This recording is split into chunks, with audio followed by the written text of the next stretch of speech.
Good evening, ladies and gentlemen. My name is Wally Vickers from Dick's Sporting Goods, and we are extremely excited to bring our virtual meet and greet with NBA champion Danny Green. We at Dick's Sporting Goods are really excited to share this experience with you, and we want you to also share this video to your Facebook friends so all of your friends can enjoy it as well. And, we would love to hear what your favorite moment was from the Lakers championship season. So go ahead and post that moment or moments, because there was certainly more than one, in the comments section at Facebook. And also, hey, make sure you go out and get your Los Angeles Laker championship gear at your LA area, Dick's Sporting Goods, or also online at dicks.com. Well, hey, the reason we're all here today is this guy right here. In 2005, he was a McDonald's All-American. One of the most highly recruited high school players in the nation, goes to the University of North Carolina. While at the University of North Carolina, won a national championship. Drafted into the NBA by the Cleveland Cavaliers in 2009. He has since then gone on to win 3 NBA championships. In 2013, he set an NBA record in the finals for most three-point shots made. He joins James Worthy and Michael Jordan as the third player from North Carolina to win an NCAA and NBA championship. Let's hear it for your Danny Green. Wow, man, that's a hell of an introduction, man. Thank you so much. I appreciate it. At first, I thought you were giving me Bryce's resume. But yeah, it's been an honor, man. It's been a pleasure. I've been extremely blessed. I've been lucky, especially to be part of this organization. The fan base here in LA and all over the world, the Lakers fan base has been amazing. But every place, every city I played for, and every organization I played for, has been amazing. So thank you guys for having me. Appreciate the introduction, man. That long list of things that you listed, let me know how old I am, and I'm only getting older. But hopefully we can continue up, the good stuff, man, and have some more things successfully come my way. It would be nice to be part of some more good teams in the near future. Yeah. Hey, thank you, Danny. And you know what? I barely even touched the top of the iceberg with all of your accomplishments as a player. And I just got to check myself, because I know we got Bryce. He's ready to ask a question right away. I've kind of been a Laker guy for a long time, a little bit older than you. And so Lakers success, I'm always excited about. And so I'll have some questions that I'm going to try to get in there as well. So, hey, really appreciate everybody watching. And we have a great, event planned tonight. And we're going to have some questions. So, Danny, I'm going to go first, and I know we got Bryce is ready to go, but so think back right now, and we got young Bryce coming up next. Yeah, I can't wait to hear Bryce. Yeah, what is your earliest moment of playing basketball when you're growing up, or a moment where you're just like, man, I love this game? I was probably around Bryce's age, maybe younger. I picked up a ball at a very early age because my dad was a sports fan. He was a big fan of the game, basketball and football, but I played both sports, but mostly basketball. He coached me at a very young age. I probably picked up a ball before I was 5 years old, but I started playing Little League, Rec League when I was about 5 years old. But as early as I can remember, I've always loved the game. Probably sit around Bryce's age, 7, 8 years old, and I was playing in the parks, playing outside when kids played outside back then, competing against my friends before the street lights came on. So since then, I've always loved the game and always had a passion for it. That's great. That's great. Well, hey, Bryce, how you doing? Good. All right. Hey, the time is here, and I know you're excited, and you're looking good in that Lakers championship gear that you got at Dick's Sporting Goods. But hey, right now I'm turning it over to you. Danny is all yours. What do you want to ask him? What is your favorite song? What is my favorite song? Yeah. Oh, man, it changes, man. It varies throughout the years, throughout the times, because people drop new music all the time. Right now, as of late, I think I've been listening. I think Drake just dropped a new song recently, but some of my favorite artists are Drake, Jay-Z, The Weeknd, A-Boogie. Recently, I've been listening to some Little Uzi, but I can't pick just one song over all of them, but I like a lot of different artists, man, and I usually listen to the latest music that's out. What's your favorite song? Drake. Drake is your favorite artist? Okay. Yeah, he's got a lot of songs, so it's hard to pick one. You know, he's got a lot of good songs. Red Meek Mill. And Meek Mill, okay, yeah, I like him too. He's really good.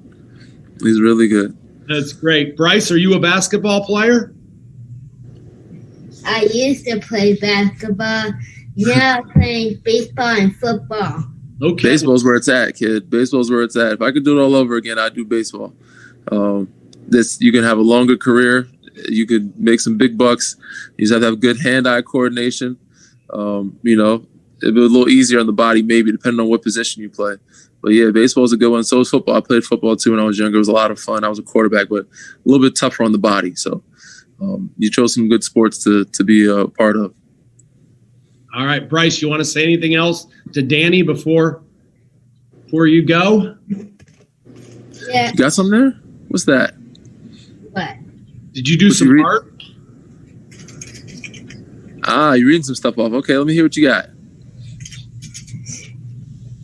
What will you be for Halloween? What would I be for Halloween? Oh, man, that's a tough one. That's always the toughest decision every year of my life. This year is my first time actually being off away from Halloween. I'll probably be here in LA or maybe at home with my family. But this year, what do I want to be for Halloween? What's a good costume? What are you going to be? I do not know. Hey, I'm thinking about being Freddy Krueger maybe, or Michael Myers or Jason, maybe somebody like that, somebody scary. Spook you guys out. All right. Hey, Bryce, thanks for being part of this. Really appreciate it. Thank you, man. Appreciate it, man. It's a good pleasure talking to you, buddy. All right. So Danny, you talked about playing quarterback in high school and being, multi-sport but hey, basketball and being recruited by North Carolina. When did you realize in high school that you were probably big time? For me, I think the reason why my career has lasted as long as it lasted is because I was never big time. I think the guys that are big time early on are the ones that kind of get too much or access to too much too early, and they get satisfied. I didn't get recruited till late by North Carolina till like my senior year. Even when I got there, I had to start all over again. But it wasn't until going into my senior year that I knew I was going to be recruited by higher Division I schools. But even then, I know I had to make my mark because a lot of my kids, I was the last year that you can jump from high school to the NBA. And a lot of kids from my class was able to jump. I wasn't able to jump. So I was at the lower tier talent-wise of guys in my class because all those guys went to the NBA. And that was the last year you can go. So when I went to college, I knew I'd have to start over and work my way back up. So I didn't start until my senior year in college again, and I wasn't sure if I was going to be drafted or not, when I would be drafted. So, unfortunately enough for me, I was never one of those big time guys. I always had to start at the bottom of the totem pole and make my name for myself and work my way up. That's a great answer and speaks to your work ethic and commitment. And that's really interesting about North Carolina because, schools like North Carolina, usually they have their guys signed, sealed before they go into their senior year. So that I think they knew that some of the guys that they were interested in were going to go to the NBA. So they had to plan for that. And I was probably one of the backup plans. Worked out pretty well to get that national title. Not too bad. Yeah. Well, hey, we've got two other youngsters sitting here waiting for us, looking good in their LA Lakers shirts. We've got Jeremiah and Jonah. How you doing, guys? Good. Fantastic. Well, hey, thanks for joining us. And you guys go ahead. You got Danny here waiting to talk to you. What is it like being on the Lakers? I love how you guys are in tune. You guys act at the same time. What is it like being on the Lakers? It's a lot of fun, especially when you win. It's always fun to win. It's always fun to be a part of a good team, a good organization, and to play with some great players like LeBron James, Anthony Davis, Dwight Howard, Rajon Rondo. We have so many guys, JaVale McGee, that have been there. Quinn Cook has been there. But we have so much talent on our team. It was a lot of fun. And so many guys that I played against my whole career and respected, like a Jared Dudley, Markieff Morris. So many of those guys I played for so many years, I got a chance to be teammates with. So it was a lot of fun. We had a great time this year, especially since we got a chance to keep winning games. So it was amazing. Very good. You guys are awesome. Jeremiah and Jonah, you guys twins? No. No? They just answer at the same time. Yeah, I mean, that was what I thought. They're in tune always. All right. Well, is there anything else you want to ask Danny about? How do you do 3-point shotters? How do I do 3-point shots? You just gotta, shoot it every day, practice it every day, work on, getting your strength, your legs underneath you. It's a lot of legs, and your form. But it's something you have to practice every day. Do you guys practice together? We don't play basketball. We used to. And we only do it in the backyard. Ah, okay. There you go. Right now I'm playing baseball in Cal State and golf. Mm-hmm. We're both playing golf. Golf? You play golf? Mm-hmm. Wow, that's awesome. Baseball and golf, that's dope. Basketball in the backyard is where I started. I started right in the backyard. Basketball, that's where it all starts. But baseball and golf is fun sports too. It's interesting you starting that early with golf. And Jonah doesn't play baseball right now because they only are practicing in Cal State right now. Oh, okay. Well, hopefully soon you guys be practicing together. Well, Jeremiah and Jonah, thanks for being part of this. And thank you guys. Yeah, keep supporting the Lakers, right, Danny? Yeah, thank you guys. Keep wearing your. I like the shirts. Keep supporting the Lakers and keep working on your studies and make sure you're working hard at your baseball and golf swing. Okay, Laker fans. Hey, we want you all to be decked out in your favorite LA Laker gear with your official championship merchandise, and you can get them at any LA area Dick's Sporting Goods or go online at dicks.com. Danny, man, at North Carolina, he had an amazing career, national championship. What about your time at North Carolina? How did that prepare you for the NBA? Oh man, so just that coming off the bench, I never was big time, figuring out how to play a role and embrace a role. I was never first, second, or third option. I came in as a McDonald American, but I didn't start till my senior year. So my freshman year, I had to earn my minutes. Sophomore year, barely played. Junior year, came off the bench still as a sixth man. So it taught me how to be mentally tough, how to handle certain situations, things I was going through on and off the court, and just how to make my way and be able to adapt and adjust to any scenario, not being the big time guy. So that was, easier for me to adjust when I got to the league, to be a role player, to adjust to coming off the bench, to figuring out how to play around certain superstars. So yeah, it taught me a lot, man. And I carried those things with me when I got to the next level. Yeah, absolutely you did. That's great. Well, hey, we've got another big-time Laker fan wearing his Lakers jersey that I'm sure he got it at an L.A. area Dick's Sporting Goods. Jaden, how you doing? Good. How are you guys? Good. Go ahead, Jaden, and ask Danny your question. All right, my question to you is, how do you block out negativity, and how do you stay motivated after losing a game? Oh, that's good questions, man. Blocking out negativity. I mean, you get so used to hearing criticism your whole life. Since high school, I've been criticized and doubted. College, no different. NBA, the same. And as you go along and as you get better or bigger or in better teams, you're going to get more and more criticism. So I'm a little bit more old school than you guys. We grew up with a different generation. We didn't have as much, social media and cell phones when I was younger. I have it now. But it's got to kind of figure out ways to ignore or block out and not pay attention to social media, and just be mentally tough enough to just, accept the criticism and use it in a positive manner. Use it as a chip, use it as a, motivational thing to prove people wrong. So, just block out the noise, not try to pay attention to my phone. I know everybody's phone is their life, but it's easy for me to just be around my friends and family and, ignore it. And then, just focus on the next task at hand. And what was your second question? I didn't have a second question. How do you block out the noise? And then, okay. Oh, yeah. How do you block out negativity? Yeah. What was the first one? What was the other one? How do you block out negativity? And it was just that one? I thought there was another one. Yeah. No? Oh, how do you stay motivated after losing a game? That was the second one. I think it's more motivation after losing a game because you want to do better. Obviously, you learn with every experience, wins and losses. You learn more with losses because it shows you that you kind of failed and that you need to do better to succeed.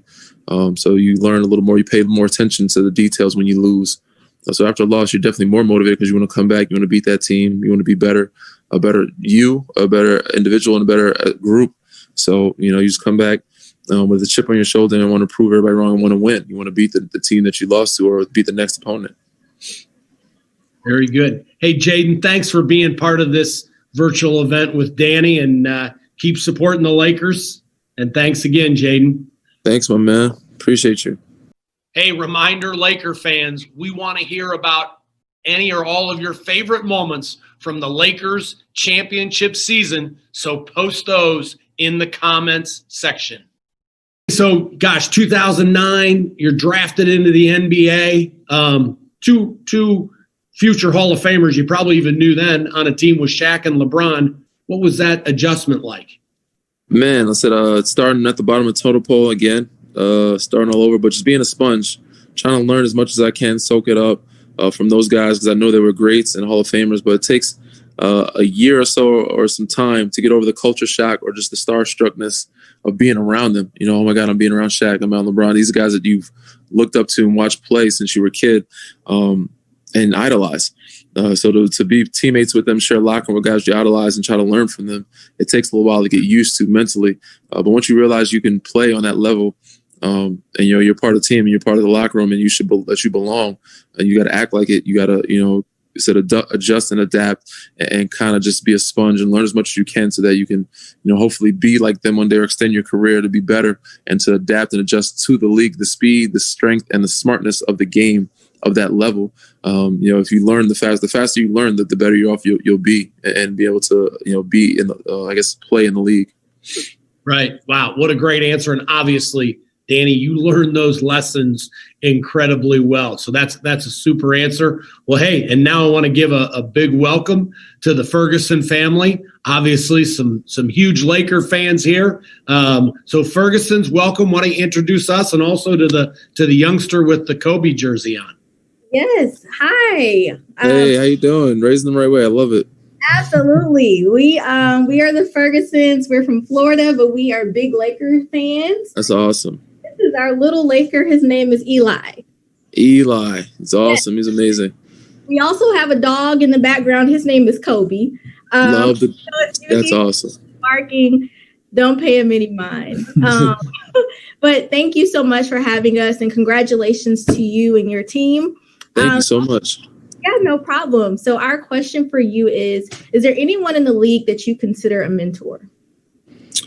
For sure. I feel like a lot of guys, I consider a lot of people mentors. Since I've stepped foot in this league, I've learned every day. Even from guys that are younger than me, I've learned new situations, how to be a leader, how to be a role model for them. But when I was a rookie, Bron, Shaq, Anthony Parker, even Delonte West, guys, I learned from everything those guys did.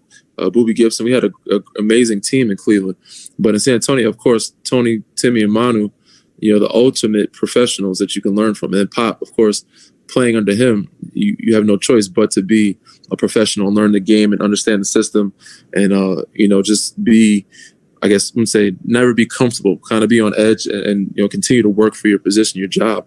So I've been lucky to play with some greats. And then obviously going to Toronto with Kawhi, playing for Kawhi as he emerged, playing with K-Lo, who's the ultimate leader. Nick Nurse was different. I learned from even some of those younger guys, Fred VanVleet, Norman Powell, OG, Pascal. I see the little man's pushing the computer. But now I said back with LeBron and AD and Rondo. Now being around Rondo, Jared Dudley, so many guys that have been around the league for so long. A lot of old ultra vets, OG guys that are still around that aren't playing as much, still learn from them. But I learn every day from older guys and younger guys as well that I'm, how to be a leader, how to be a mentor myself. But all these guys have taught me something throughout the league. Wow. Awesome. Great answer, Ferguson's. Thanks for being part of this. Thank you so much. Yeah, it was a hell of a question. I loved it. Congrats again. Yep, tell Kobe I said hello. Absolutely. Yeah, love dogs. Gotta love dogs. Yes. Absolutely. Thanks again, Ferguson's. Thank you. So, man, you went through a lot there, Danny, in that answer. But man, your time in San Antonio, now you're clearly established in the league. You're in a championship organization. Any favorite Tim Duncan stories, Greg Popovich stories, Manu? Yeah, there's so many, man. It's hard to, and a lot of them, obviously, everything was covered. But just how they carried themselves, how Timmy wasn't impressed by many people, but encouraged us to, play like we were on the same level as him, which, was ultra amazing and just very encouraging, allowed us to be successful and play well. Even in the finals, I remember him just texting me and asking me, the dynamics of a certain play that we ran. He's like, what do I do on this play again? Just to let me know. And I knew he probably knew the answer, but just to make me feel comfortable in that situation, to let me know, like, it's just another basketball game and we just go out there and play. So yeah, I've learned from Pop also just how, how intense and how the approach he wanted us to have, the sense of urgency to approach each game. Said Timmy, Tony, Manu, all of them the same. Tony, that's how aggressive he was. Manu, how intense his intensity. He didn't need to be coached. Just how motivated and intense he was with himself, and how super critical he was on himself, and how hard he was on himself. All those things, man, those things I carried with myself. Leaving that when they left, and then leaving that organization and going to other organizations. So I can't give you any particular one. We had a lot of good times. We had some battles up and down, on and off the floor, from paintballing, to being, having dinners and having Pop. He had his wine, drinking wine, and just shooting, chopping it up a little bit. He still texts me. They still check on me to this day to make sure I'm good and congratulate me. And they're always going to be family. They're brothers of mine. And those guys have the utmost respect for and said consider family, wherever I'm at, wherever I go. So it's just honor and humbling experience to be a part of that organization and to call those guys family. Okay, Laker fans, it's time to get your official championship merchandise. So go out and visit your LA area Dick's Sporting Goods, or also go online at dicks.com. So hey, we've got another big time Laker fan with us here, Alina, wearing her Lakers jersey. So Alina, yeah, welcome, and go ahead and ask Danny your question. Hi, Danny Green. It's an honor to ask you this question. How was your mindset going into the bubble, and how did it change over time throughout the wins and the losses? That's a great question. It was a pleasure to meet you. Thanks for coming on the show. It's a great, really good question. Because going into the bubble, I think our mindset was it's not going to be that bad. It's going to be, we're going, we got to be ready. We're ready for war. We can get to it. I think we can get this done. It'll be interesting. Take on. I always look at things in a positive light, positive experience. We have all the accessories and we have access to so many things. We'll be fine. And then when you get in there, you're like, man, where's this thing? Where's this at? It's not that bad. I mean, so the food is pretty good. They feed us a lot. The presentation of the food was different, but as you go along, you're like, all right, I think we'll be okay. Families will be here soon. But you really think that because the families, you think that other people at some point that they would let them in earlier. And as the weeks go by, like families are not here. It's 1 month, a month and a half. Like, damn, they're really 2 months without no families have seen anybody, not letting nobody in. They're really strict in here. You're like, man, this is going to be tough. So as each week goes by after that first month, it gets harder and harder, and the walls start closing in. You said you're practicing, and if you're not playing well, it gets even smaller and smaller. So it just became tougher and tougher as it went on. Then families came in, you get a nice little breath of fresh air, relax a little bit, and hang out with them and be with them. But after another week or two, then it starts going back to the same thing, kind of back to norm. And I said it in other interviews before, it's like kind of like Groundhog Day, like 48-hour Groundhog Day. It's like the same 2 days. We have a practice day and a game day, and it's kind of the same restaurants you eat at every day, same, routine. But yeah, from the beginning, we went in with a positive attitude. We still started from the beginning with positive.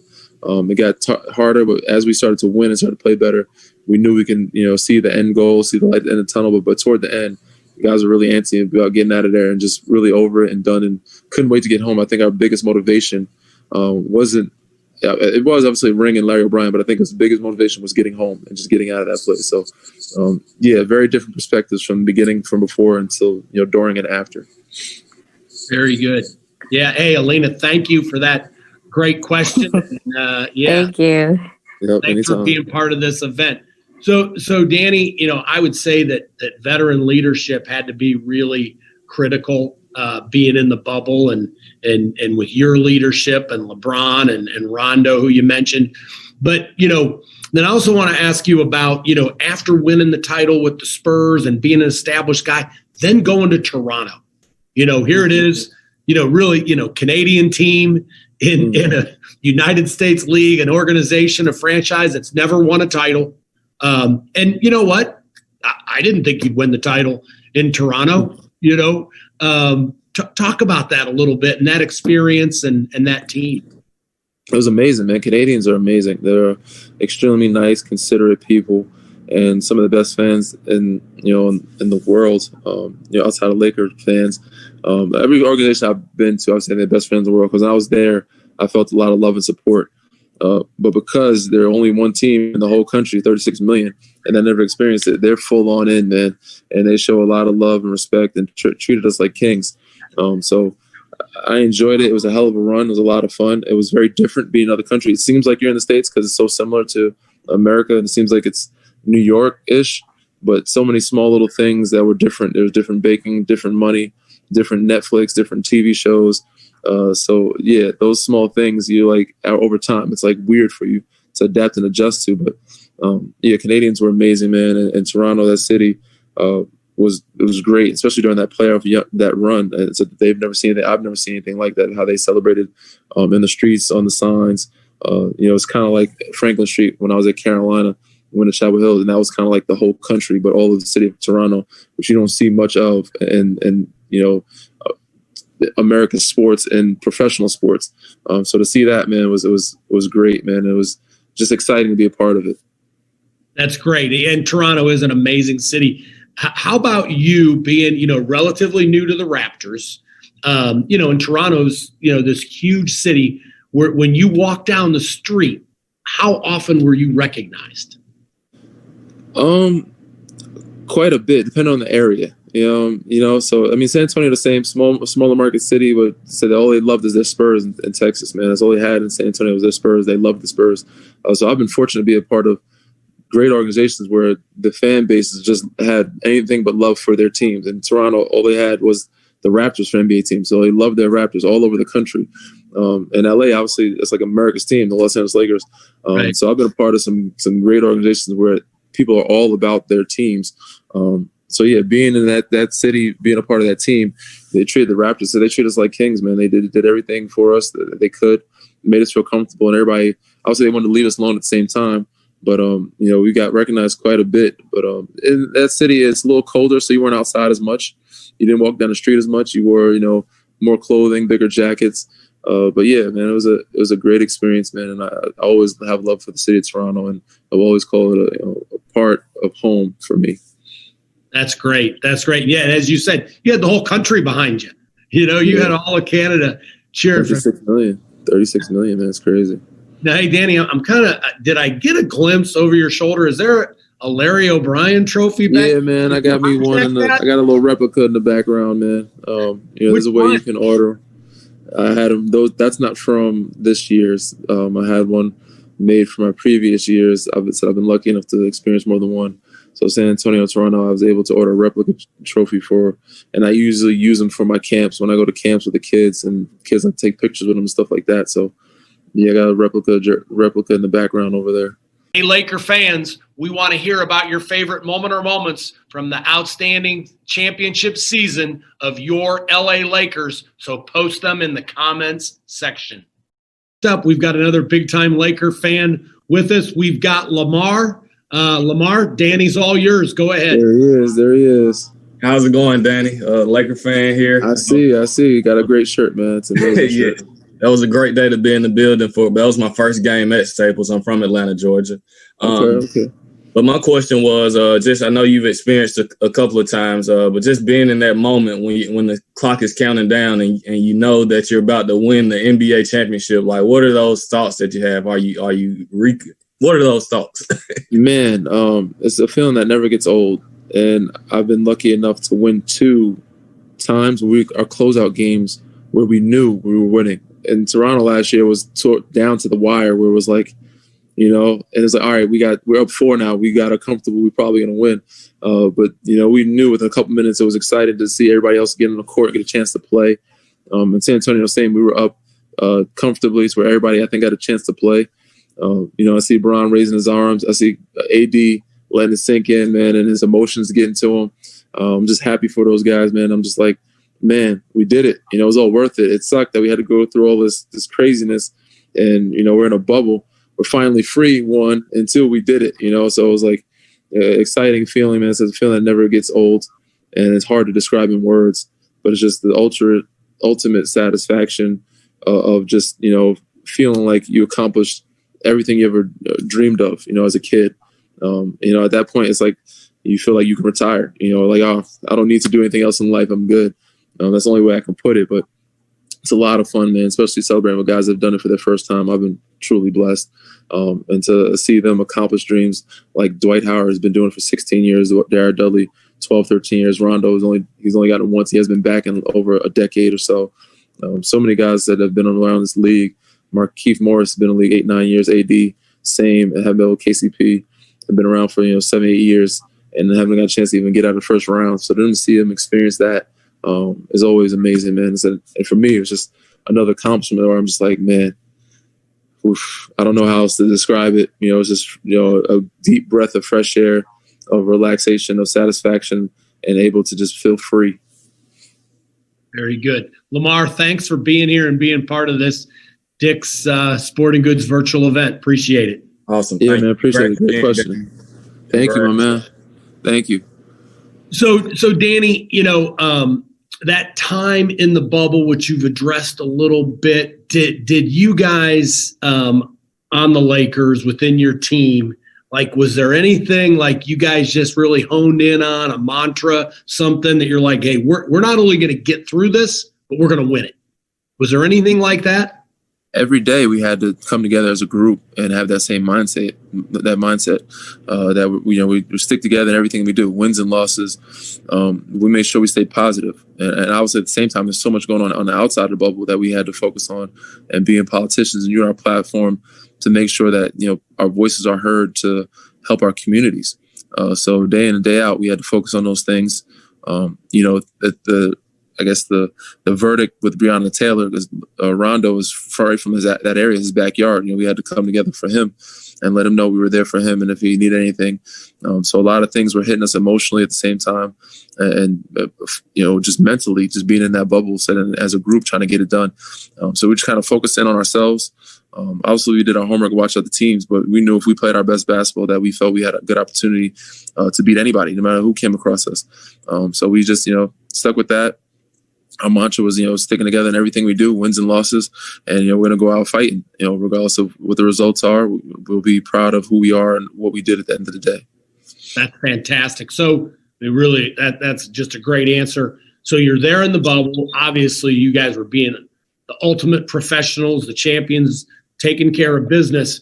But at the same time, as men, you've got to have an escape, which probably a little bit of a challenge. Anything in particular that you did to get your mind off your job and for relaxation while you were in the bubble? Yeah, man. Part of my, it would have been nice to have these guys with me, but part of my relaxation was his FaceTime and seeing my dogs here and there. But I did take a Spanish class during the bubble time. Really? I was taking some Zoom classes about 2 or 3 times a week. Try to escape. I'll do a lot of TV and mostly just taking care of your body. There's nothing else to do, but you have trainers on staff 24/7. Icing all day, foam rolling, stretching, you know, lifting, whatever it may be, getting a massage. And so all those things you would do, you know, to keep your mind free of it, but, you know, also your body. You take care of your body, you feel better, your mind feels better, you feel fresh. But just, you know, watching TV series shows, taking some walks, guys bike riding, fishing. I didn't do all those things, but would take some walks, and I would take a Spanish class every once in a while, just get my mind away from sports for a little bit. But yeah, you find little ways to get, you know, your escape away from, you know, the reality in there. Right. That's great. So how's your Spanish? It's okay. It's still progressing. I have to study a little bit more, commit a little better, but very little I have in the tank right now. Well, do you have enough in the tank to welcome Jerome to our Dick's Sporting Goods virtual event in Spanish? Sí. I don't have any other great words. Is hola, ¿cómo estás? You know, that's great. Ha sido un placer. Yeah, it's a pleasure. You know, yeah, very little. All right. Well, hey, welcome, Jerome. And who's your guest? And go ahead with your question. How you doing, guys? Congratulations. This is my wife, Pamela Lacey. Thank you. How you guys doing? We're doing great. As a matter of fact, when you won this championship Sunday, I was celebrating my 40th wedding anniversary that same day. Congratulations. That's awesome. Yeah, we 40 years. We went 40 years. Wow. So we've been married longer than you've been alive, son. We're very, very, very proud of you. Thank you so much. The quick question I have for you is, you have a national championship, you have 3 NBA championships. How does this one, after the loss of Kobe, compare to all those other ones? It doesn't, man. Because of the fact they said that what we're doing it for and how long it took to do it, and because of the circumstances we did it in, this one was the extremely the hardest one by far. I was NCAA. It's tough because you also have to get some luck because it's 1 game elimination. NBA is a little harder. You have to win 4 games, beat a team 4 times. We have to do that 4 times throughout the playoffs to be the last team standing. And so the last times I did, obviously, it was very hard. There was no easy way. Doing it for a city in San Antonio that has done it before, but losing to a Miami Heat team previous to that, year before, was tough. But doing it for a country that's never experienced before was just special. But doing it for a city that just lost a legend that's all around the country, all around the league, for our league, and throughout a pandemic and a bubble where a season lasted a full year, it's definitely the hardest thing in my eyes, us mentally, emotionally, and physically to stay locked in. So it doesn't really compare, man, and to what it means to the city of LA and to, I'm sure, his family and the Bryant legacy. There's no comparison in my mind anyway. Well, thank you very much. I appreciate that answer. Anytime, man. I wish you all the best in the future, and keep Thank on you so much. And don't ever think about leaving. Thank you. I appreciate you guys. Happy 40th. You guys enjoy it, man. I wish you guys the best to another 40 years. You know it. Thank you. Yeah. Thanks for being part of it, Jerome. And again, congratulations on your 40th anniversary. That's fantastic. So Danny, I mean, this year, your second go around with LeBron, rookie year with LeBron. Now this year with LeBron, you had Tim Duncan, you had Kawhi. Any common denominator with those great players that you want to share with our fans? For sure, just how they approach the game and how they take care of their bodies. Mentally, how far ahead they are at their IQ and how they understand it, their spots, their teammate spots, and how to be successful and how to make those teammates successful around them. But just the way they approach themselves, their body, make sure they take care of their body, the way they approach the game. Every day, that's probably a whole career in itself, is stretching, icing, massaging. It's a time-consuming thing. So the way that Bron takes care of his body, man, that's just another job, for him. So that to me is a common denominator. And just mentally, how they come in confidently. All the greats had the same, mentality and was on attack mode and led their team. And regardless of how well they were playing, making bets or not, they still impactful with, their mentoring, their talking, their approach. And the confidence they gave the people around them. So, they're successful for a reason because they know what they're doing. They're great at it, but they also know how to make people around them better and make them encouraged to play, to the best of their ability. Yeah, that's a great answer. And you know what, Danny, those guys have unbelievable ability, as everybody does in the NBA, but I'm going to tell you what, you're one of those guys. And, Thank you. Thank you. I when you went to Toronto, talking to whoever I would talk NBA about, I said, they added a piece. This guy's a winner. He's going to bring something to that team that can help them win a championship. And obviously you did that. So you're a big part of that as well. Thank you. I appreciate that, man. I just try to do my job, man, and hopefully leave an impact, not just on the game, but the guys around me. And I knew that I could do that in Toronto with the younger guys. Eventually at some point I knew that we're going to need those other younger guys to step up and be something for us. So if we teach them the right way, me and Kawhi knew we, imprinted on them and teach them the right way of how to win. that they would help us in the future and in the playoff run. And the crazy thing is, each year, so we did it without OG. OG was hurt most of the year last year, and this past year we did it without Avery. It just goes to show you, said when you teach or talk to those other guys around them, it could affect them, even the guys that are hurt, because you're going to have injuries. Things are going to happen. So you need some other guys somewhere somehow to step up and to be a part of that winning culture and be an important piece to us being successful and reaching that next level. Hey, Danny, all the things that happened this season and the tragic death of Kobe, what was your first thought when you saw those Black Mamba jerseys that you guys wore this season?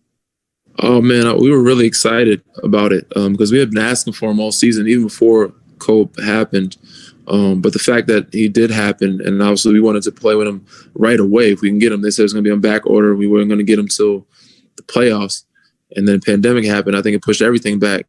But to be able to get him and play with him, said during the playoffs, was exciting and amazing. And we just hoped that we kept that. It sucked that our last game with them, we lost, but we wanted to keep undefeated in those jerseys and keep his name alive.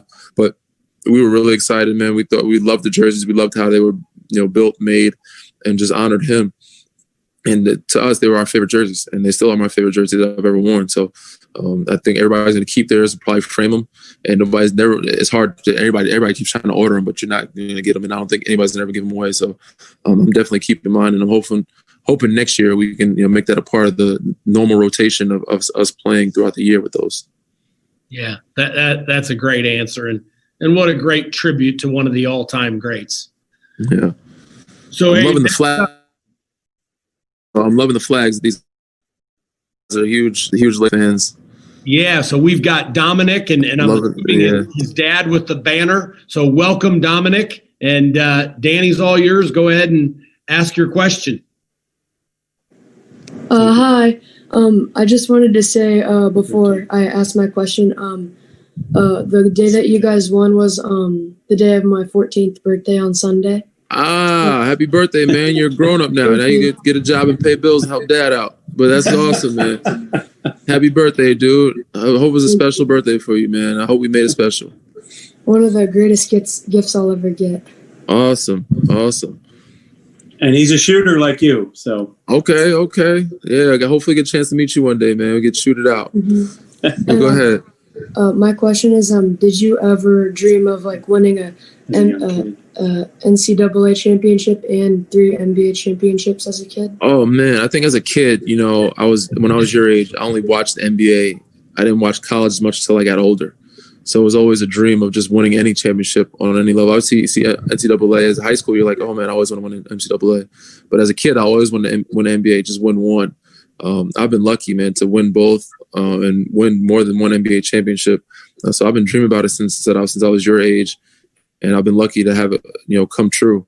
And each time that I've been able to win one, I've been able to, think back to when I was a youngin' and I was a kid and I used to watch, Michael Jordan, Tim Duncan, even when he was younger.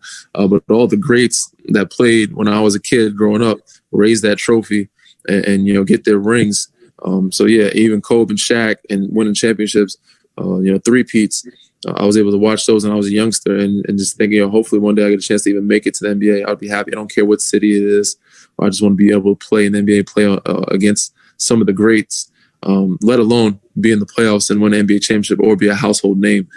So I've exceeded my expectations or things I even hoped and dreamed of. So it's hard for me to even take in as an adult because the kid in me, when I was your age, I only think about just, being just on the floor there and just being a part of it, able to just to watch it up close. So it's been very humbling, man. Very, very humbling. Very good. Thank you for that question, Dominic, and appreciate your being part of this event. Yeah. So, happy birthday, my man. Enjoy it. Get some cake and ice cream. Thanks, Danny. Anytime. Thanks again, Dominic. Hey, so Danny, we've talked about your NCAA title. We've talked about your 3 NBA titles. You have another title, the overseas title. Do I? Right? The Slovenian title? We didn't win any titles there. I played overseas. Okay. We didn't win any titles. We were decent. I played in the G League. I played so many roads, man, so many different leagues. But I said I didn't play a full season there. I left when the lockout ended. But yeah, we had some back then. I think Luka was a youngin'. He was Goran was the king of Slovenia. We had some great players come from Slovenia. So Slovenia is a place that I had some humbling experiences, but a place I would love to go back to and actually watch some games and just be in the city, see how different it is now since I've left. But yeah, they've developed some great players coming from there.